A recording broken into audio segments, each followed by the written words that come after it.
सावकर साहेबांच्या माध्यमातून इकडे विकास कामं भरपूर झाल्यामुळं तसं दादांचा कल जास्तच आहे. रस्त्याचं काम असू दे, आता ही पाठीमागं ग्रामपंचायतचं काम चालू आहे, वरती आरोग्य दवाखान्याचं काम चालू आहे, सरदादांच्या काळात झाले. आता आमच्या इथं या 6 महिन्यात 2,47,00,000 रुपयाचा निधी आलाय सावकार साहेबांच्या माध्यमातून. विकास भरपूर झालेला असल्यामुळे आपलं सावकार साहेबांनी आपला आंब्यातून फुल सपोर्ट आहे. खेडेगावात पण भरपूर म्हणजे निधी जेवढा पाहिजे तेवढा त्यांनी पुरवला. जरी डॉक्टर आमदार कोरे साहेब हे विद्यमान आमदार असतील, त्यांच्या हातून या दोन्ही तालुक्यांचा विकास हा झालेलाच आहे. आपल्या आंबा धनगरवाड्यासाठी रस्ता मंजूर करून आणला आहे. विरोधक आहेत, पण विरोधकांची सुद्धा कामापेक्षा दादांचे कामं जास्त आहेत. नमस्कार, KK न्यूजमध्ये आपले सहर्ष स्वागत आहे. शाहूवाडी तालुक्यातील वारूळ शित्तूर मतदारसंघ जिल्हा परिषद या ठिकाणी आपण आलेलो आहे. मानुली गावात या ठिकाणी आलो. लोकांची आपण प्रतिक्रिया जाणून घेऊया की काय परिस्थिती वाटते, काय परिस्थिती आहे जिल्हा परिषद शित्तूर वारूळमध्ये. आता सध्या तर मला वाटतं दळणवळण तर आमच्याकडे आहे, म्हणजे लाईट आहे, रोड चांगला आहे, एवढी काही अडचण नाही आहे. आणि आता सर्जेराव दादा आणि विजय खोत हे दोघेजण जिल्हा परिषदसाठी उत्सुक म्हणजे उमेदवार आहेत. बरं, हे दोघांचंही इकडं पार्ट चांगलं आहे, असं एकालाच कुणाला मानता येत नाही. काय परिस्थिती वाटते, कोण उमेदवार जास्त फास्ट आहे? फास्ट आत्ता तर सांगू शकत नाही, कारण दोघांचंही वातावरण चांगलं आहे. बरं, आम्हाला काय वाटतंय, कोण उमेदवार फास्ट वाटते तुम्हाला? हे दोघांचं पण पारडं जडच आहे, दोघं पण एक लेवलला जडच आहे. विकासाबद्दल बोलायचं झालं तर मानुली गावच्या विकासाबद्दल काय सांगाल? मानले तर तसा काय अजून विकास या 10 वर्षात नाहीच काय आता झालेला. झाला तो थोडासा पुढं झाला तिकडे त्या साईडला, इकडे काय झालेलाच नाही झालं. काय वाटते, गावचा विकास कुणाकडनं व्हावा अशी अपेक्षा आहे? विकास हा होतच राहतो, मागं पुढं होते. सर्जेदादा असतील, विजयदादा असतील किंवा विनय कोरे साहेब असतील किंवा आबा असतील, दोघांच्या माध्यमातून इकडे विकास कामं चालू आहे. एखादा जिल्हा परिषद सदस्य निवडून आल्यानंतर तुम्हाला काय वाटते, गावात काय त्यांनी सुधारणा करावी? रस्ते, गटर, बाळोबाग, काय परिस्थिती आहे आज तुमच्या मानुली गावात? सध्या तरी चांगली परिस्थिती आहे, पण गावचा विकास हवा, रस्ते, पाणी, गटार, लाईट असं काही, आणि शिक्षणाची व्यवस्था चांगली व्हावी, दुसरी काय अपेक्षा नाही. शिक्षणाची व्यवस्था झाली पाहिजे, बाकी काय नाही. महत्वाची शिक्षण चांगलं झालं पाहिजे, पोरांनी शाळा किंवा हे चांगलं झालं पाहिजे. जिल्हा परिषद शित्तूर वारूळमध्ये काय परिस्थिती वाटते एकंदरीत? कशाची सुविधा कमी आहे? काय गावचा विचार जर केला तर मानुली गावात आमच्या म्हणजे रस्ते असेल, पाणी असतील किंवा आरोग्याच्या पण दृष्टीने बघितलं किंवा लाईटच्या असतील, या सुविधा बऱ्यापैकी आमच्या गावात आहेतच. पण त्या कशा अजून कशा वाढतील किंवा सोयीस्कर होईल, विकास गावचा होईल, हे या ठिकाणी बघणं गरजेचं आहे. एक तरुण म्हणून जर मी विचार केला तर मला कोल्हापूरच्या ठिकाणी जाऊन शिक्षण घ्यावं लागते, ते कुठंतरी शाहूवाडीच्या ठिकाणी उपस्थित व्हावं, म्हणजे परत मुलांना आमच्यासारख्या की मुंबईत जावं लागते कामाला, ते कुठंतरी ती सोय तालुक्याच्या ठिकाणी व्हावी. त्यात गावातल्या मुलांना इथं जवळच रोजगार मिळावा ही एक अपेक्षा आहे, उमेद आहे. आणि हे ठेवून आम्ही एखाद्या कोणत्याही उमेदवार, आम्हाला कुठल्या गटाचा आहे किंवा हे आम्हाला गरजेचं नाही, आम्हाला काम पाहिजे, आमच्या हाताला काम पाहिजे, ते तुम्ही दिलं पाहिजे. तो असेल त्याच्या मागे आम्ही खंबीरपणे उभं राहू. काय वाटते, तुमचा जिल्हा परिषद मतदारसंघ जो शित्तूर वारून येतोय त्यामध्ये काय परिस्थिती वाटते? 2 उमेदवार आहेत, एक शिवसेनेचे आहेत, जनस्वराज्याचे आहेत.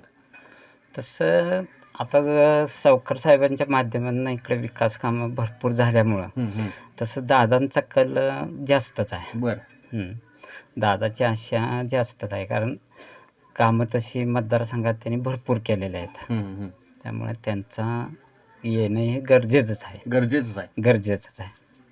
आणि त्यांच्याबरोबर तानाजी पाटील, तानाजी भोसले, त्यांची मिसेस, त्यांचं सुद्धा काम मतदारसंघात चांगलं आहे. त्यामुळे त्यांचीसुद्धा आशा आहे. काय वाटते आणखीन त्यांच्याकडनं तुमची अपेक्षा काय आहे? की सावकर साहेब असतील, सर्जेराव दादा पाटील असतील?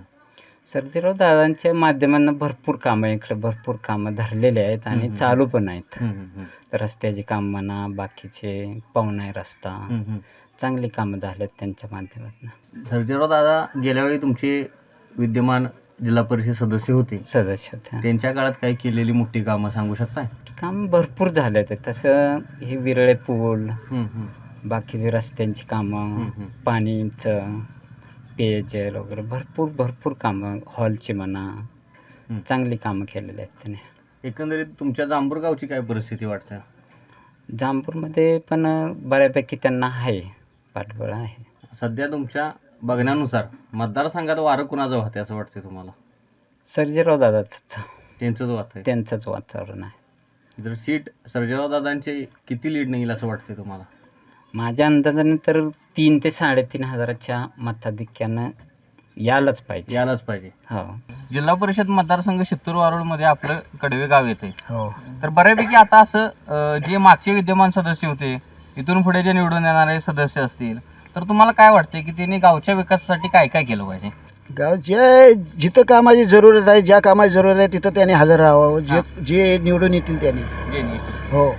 जिथं गोरगरिबाची काहीतरी प्रॉब्लेम असेल तो सॉल्व्ह करावा. हां, काही असो, लाईट पाण्याचा काय कसलाही, आता शेतात वीज वगैरे आहे, मोटरी चालू आहे, त्यांचा काहीतरी प्रॉब्लेम शेतकऱ्यांचा असतोय, तो सॉल्व्ह करावा. एवढीच आमची इच्छा, जो निवडी. काय वाटते? दोन्ही नेत्यांचं वारं चांगलं आहे. म्हणजे आता सर्जेदादा सभापती होते तेव्हा बांधकाम सभापती होते जिल्हा परिषदला, त्यांनी गावात भरपूर कामं केलेत. रस्त्याचं काम असू दे, आता ही पाठीमागं ग्रामपंचायतचं काम चालू आहे, वरती आरोग्य दवाखान्याचं काम चालू आहे, सर्जेदादांच्या काळात झाले. विजयदादा जेव्हा सभापती होते त्यांनी वेगवेगळ्या आरोग्य केंद्राची, वेगवेगळी रस्त्याची जी कॉन्क्रीट कामं होती झाले, चांगल्यापैकी दोघांनी पण विकास केला आहे. पण आता जिल्हा परिषदचं इलेक्शन महायुतीचं जरा जास्त वार आहे, पण टक्कर जोरात होणार आहे. दोघांची पण काटेकी टक्कर आहे. कारण गावामध्ये टक्कर राहणार का? आमच्या गावापासून सुरू म्हणजे कांसागोऱ्याचं वारं कुठे फिरणार ते विरळ्यात ठरते. असं आहे काय? हां, विरळ्यात ठरवते वारं. काय ठरलं विरळ्याचं? विरळ्याचं आता ते मतदान झाल्यावरच कळणार. असं सांगून काय नाही, बोलून काय करायचं नाही, पेटीवरच सगळं कळणार. असं होणार आहे. हो. निवडून आल्यानंतर काय काय आणखीन अपेक्षा आहेत गावाची सुधारण्यासाठी? आता गावात हे कॉन्क्रीटीकरणाचं काम आहे, म्हणजे मंदिराच्या सभोवताली. परत अजून प्राथमिक आरोग्य केंद्राची गरज आहे विरळ्याला. परत रस्ते बिस्ते आहेत. अजून काय काय जशा युथ पिढीला पुढं आणलं पाहिजे ना, नवीन कार्यकर्त्यांना. की आता जुनी पिढी आता रिटायर होणं गरजेचं आहे. युथला कुठेतरी संधी दिली, ग्रामपंचायतीपासून सेवा सोसायटीपासून संधी दिल्यानंतर पुढं बिल्ड होणार आहे. बरोबर. पण आत्ताचं जे इलेक्शन आहे ते सगळं आपलं युथ जनरेशनला डावलून जरा चाललंय. पण बघूया आता जिल्हा परिषद नंतर. म्हणजे तुमचं म्हणणं आहे की यंग पिढीला यात अजून इंटरेस्टेड, यंग पिढी जास्त इंटरेस्टेड आहे, पण नेते जरा अजून यंग पिढीला तेवढं क्लोज घेत नाहीत. असं त्यांनी आता लक्षात ठेवायला पाहिजे की युथच्या हातात दिलं पाहिजे, नाहीतर नवीन समजून हलक्यात घेऊन चालणार नाही. बरोबर. ती काळाची गरज आहे. वारं दोघांचं आहे, काटेकी टक्कर होणार. माहितीचं वार आहे, पण शेवटी ती बी पण कमी नाही. तो पण उमेदवार विजयदादा, त्यांनी बी तालुक्यात 5 वर्षभर सभापती होते तेव्हा चांगलं काम केलं. हे आमच्याच मतदारसंघातनं ते पंचायत समितीला सदस्य म्हणून निवडून गेलेलं, त्यामुळे जोरात इलेक्शन. जिल्हा परिषद पंचायत समितीमध्ये काय परिस्थिती वाटते शित्तूर वारूळ मतदारसंघ? शित्तूर वारूळ जिल्हा परिषद मतदारसंघात सर्जेराव दादा हे फिक्सच आहेत, कारण त्यांचं काम करण्याची पद्धत, त्यांनी केलेली कामं, भविष्यात नियोजित कामं हे ठरलेले आहे. त्यामुळे ते लोक त्यांना भरघोस मतांनी निवडून देणार आहे. काय काय कामं केलेत, काय काय विकास झालाय वाटतं? आता आमच्या इथं या 6 महिन्यात 2,47,00,000 रुपयाचा निधी आलाय सावकार साहेबांच्या माध्यमातून. सर्जेराव दादा असू दे, अमोल खोत असू देत, आणि स्थानिक आणि कोण नेत्याने आम्हाला 6 महिन्यात आम्हाला 2,47,00,000 रुपये दिलेले आहेत. रस्ते झाले, शाळेसाठी झालाय, परत तलाठी ऑफिस मंजूर झाले, समाज मंदिर झाले. गावच्या विकासाबद्दल सांगायचं तर सगळा विकास झालेला आहे गावचा. हा, थोडाफार झालाय आता, आणि पुढे नियोजित आणि काम आहेत. आणि आमच्या ग्रामपंचायतीला किंवा आमच्या गावाला आंबा, तळवडी, चाळणवाडी हे पर्यटन स्थळ म्हणून आहे, आणि त्याला सावकार साहेबांनी भरघोस निधी देतो म्हणून सांगितलेलं आहे. एकही काम शिल्लक राहणार नाही, आणि पर्यटनाच्या दृष्टीनं आपलं गाव उत्तम करण्याची आश्वासन मला त्यांनी आधीच दिलेलं आहे. आत्ताच असं नाही, पूर्वीच दिलेलं आहे. जिल्हा परिषद मतदारसंघ शित्तूर वारूळ यापैकी एक आंबा गाव येते. काय परिस्थिती आहे मतदारसंघाची? परिस्थिती साहेब म्हणायचं म्हटलं तर आता आपलं इथून मागं किंवा विकास बघितलं तर काही नव्हताच. आता आपले सावकार साहेबांनी आंबा पंचक्रोशी सगळी तसा विचार केला तर एक कमीत कमी 3 कोटीपर्यंत आपलं विकास कामं आपली केलेली आहेत. आणि बाबा गद्रे आपले आमचे ग्रामपंचायत सदस्य, आमचे युवा नेते, आमचे आंबागावचे, त्यांच्या माध्यमातून ही कामं सावकार साहेबांनी त्यांना दिलेली आहेत. सगळ्यांनी मंजूर करून भरपूर विकास असा आपला झालेला आहे आंबागावचा आतापर्यंत. उमेदवारांबद्दल काय सांगा? एक उमेदवार आहे ते उबाटा शिवसेनेचे आहेत, एक आहे ते जनशक्तीचे. दोघात काय परिस्थिती वाटते? परिस्थिती साहेब म्हटलं तर तसं कसा विषय आहे, विकास भरपूर झालेला आहे. विकास भरपूर झालेला असल्यामुळं आपलं सावकार साहेबांनी आपला आंब्यातून फुल सपोर्ट आहे, आणि जास्तीत जास्त मतांना वाढवून देण्याचा आम्ही प्रयत्न करणार आहे. काय वाटते तुम्हाला, दोघात चुरस लागेल का वन साईड मतदान होईल? कसं वाटतं? वन साईड मतदान होणार. वन साईड मतदान होणार विकासाच्या कामावर. विकासाच्या कामावर. काय वाटते, काय परिस्थिती आहे एकंदरीत जिल्हा परिषद मतदारसंघ आणि पंचायत समिती मतदारसंघात अटीतटीचा सामना होईल का, कसं लागेल निवडणूक? आम्ही आमच्याकडून 100% त्यांना द्यायचा प्रयत्न करणार. त्यांनी पण भरपूर कामं वगैरे केलेत, त्याच्यामुळे काय असं हे नाही, एक वन साईड होईल असं वाटतं. विकास कामाच्या जोरावरती त्या सगळ्या गोष्टी होणार आहेत असं वाटतं तुम्हाला? हो, विकास म्हणजे भरपूर कामं झालेत. खेडेगावात पण भरपूर म्हणजे निधी जेवढा पाहिजे तेवढा त्यांनी पुरवला आहे. आता आपल्या इथे बौद्ध मंदिर, तिथे 35-40 लाख मंजूर करून दिलेत. आपली एक शाळा आहे, तिथे पण त्यांनी CR मध्ये फंड दिलाय. ती सगळी कामं होणार आहेत आता, आणि अजून पण काय काय फंड आहेत ते पुढे जाणार आहेत. शाहूवाडी तालुक्यात आता इलेक्शनचं वातावरण जोरात तापलेलं आहे. काय वाटते की तुमचा जो जिल्हा परिषद मतदारसंघ आहे शित्रूरवरून स्थिती वाटते, तुमच्या जिल्हा परिषद मतदारसंघात 2 उमेदवार आहेत, काय परिस्थिती आहे दोघांची?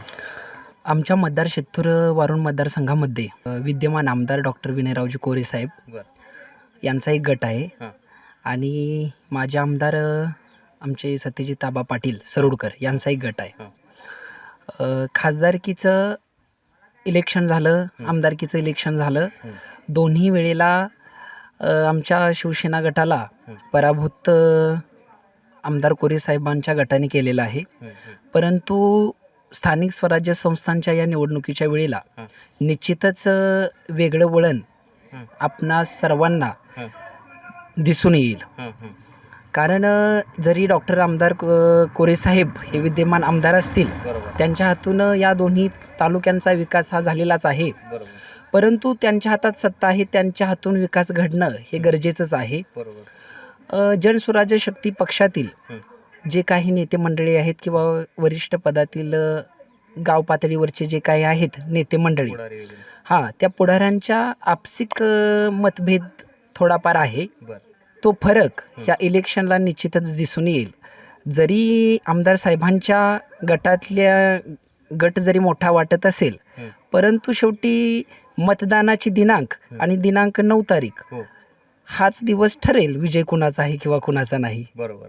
कारण रस्ते आहेत, मंदिराचा विकास आहे, हा विकास साहजिकच आहे, तो होतच असतो दर 5 वर्षांनी. परंतु कानसा खोऱ्यातील सर्वसामान्य आमच्यासारख्या शेतकऱ्यांचा उदरनिर्वाह करणारी ही कानसा नदी आहे आणि तिची पात्रता वाढवणं आणि आपल्या कानसा नदीचे धरण आहे, उगम धरण आहे कांडवण या ठिकाणी, त्या धरणाचा गाळ हा निघालाच पाहिजे, जेणेकरून मे महिन्याच्या एंडिंगपर्यंत त्या कानसा नदीचं पाणी आमच्या शेतामध्ये येईल. आत्तासुद्धा आपण पाहू शकता की हा फेब्रुवारी महिना आहे, तरीसुद्धा आमच्या कानसा नदीला ओढ्यासारखं पाणी आहे. एकदा का कांडवण धरणाचा गाळ निघाला की मला खात्री आहे की कोरे साहेबांनी जर ते मनावरती घेतलं तर त्यांच्या जनशक्तीतून धनशक्तीतून ते कानसा नदीला आमच्या वारणाचं रूपांतरच करतील. त्यांना माझी एवढीच विनंती आहे की सावकर साहेब, तुम्ही आमच्या कांडवण धरणाचा गाळ काढावा आणि आमच्या कानसा नदीला वारणाचं रूपांतर द्यावं. शाहूवाडी तालुक्यातील जिल्हा परिषद मतदारसंघ यामध्ये येतो वारुण शित्तूर मतदारसंघ. तुमचं गाव आंबागाव हे त्या मतदारसंघात येते. मतदारसंघाचे एकंदरीत 2 उमेदवार उभे आहेत जिल्हा परिषदेसाठी. एक शिवसेनेचे उमेदवार आहे दुबाटाचे आणि दुसरे आहे ते जनस्वराज्य शक्ती पक्षाने. तर दोघात काय परिस्थिती वाटते तुम्हाला? काय सर्जेरावांचा वार आहे, सर्जेरावांचा संपर्क आहे, अमरदानचा पण संपर्क आहे.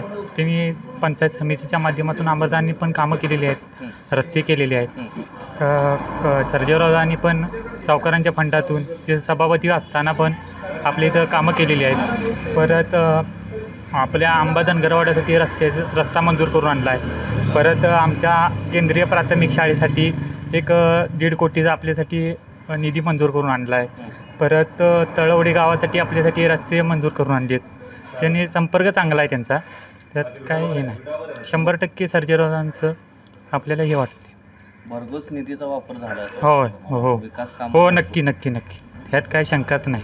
आपल्या आता विरळे गावात म्हणजे शित्तूर वारुण मतदारसंघात येते आपलं जिल्हा परिषदचं गाव. काय परिस्थिती वाटत्या? 2 उमेदवार उभे आहेत तुमच्या गावात. परिस्थिती काय बरोबरच जातील, कोण कोणाला कमी पडणार नाही असं वातावरण आहे. म्हणजे तोडीस तोड उमेदवार वाटत. थोडीच थोडं वातावरण आहे. गावची परिस्थिती काय वाटत्या? गावची परिस्थिती तशीच होणार आहे. तशीच होणार आहे. गावात विकास कितपत झालाय म्हणायचं? विकास बऱ्यापैकी झाला आहे, दोन्ही यांच्याकडनं बऱ्यापैकी झाला आहे. आणि दोन्ही उमेदवार एकमेकास तोडीस तोड तुमच्याच गावात राहतील का मतदारसंघात राहतील असं वाटतं तुम्हाला? काय आमच्या गावात तर राहतीलच, मतदारसंघात सुद्धा राहतील असं वातावरण आहे. त्यातले त्यात वारं कुणाचं वाहते वाटते तुम्हाला? वारं तसं काय सांगू शकत नाही यावेळेला. नाही निवडून कोणीला वाटते तुम्हाला? निवडून आता ते निकाल झाले, कारण तोड उमेदवार आहेत, त्यामुळे कोणाचं काही सांगू शकत नाही सध्या. सध्याची परिस्थिती बघता इलेक्शनची मोठ्या प्रमाणात सगळीकडे घोडदौड सुरू आहे. त्यामध्ये आपला पिरिड हे गाव जिल्हा परिषद शित्तूर वारूळ मतदारसंघात येतं. हो. तर त्या मतदारसंघामध्ये सध्या 2 उमेदवार उभे आहेत. एक जनस्वराज्य शक्ती पक्षाकडून आहेत आणि दुसरे आहे ती शिवसेना उभाटा गटाकडून आहे.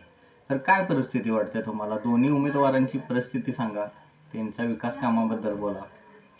आता जनस्वराज्य पक्षातून आमचे सर्जेराव पाटील दादा हे उभा आहेत निवडणुकीतून, तर त्यांनी रस्त्याची कामं, इमारतीची कामं, एखाद्याची सामंजस्यपणाचं कामं, नाही तर एखाद्याची भांडणं लागली असेल तीसुद्धा मिटवण्याची कामं दादा चांगल्या प्रकारे करतात आणि त्यांना चांगला प्रतिसाद शित्तूर वारूळमध्ये चांगला प्रतिसाद आहे.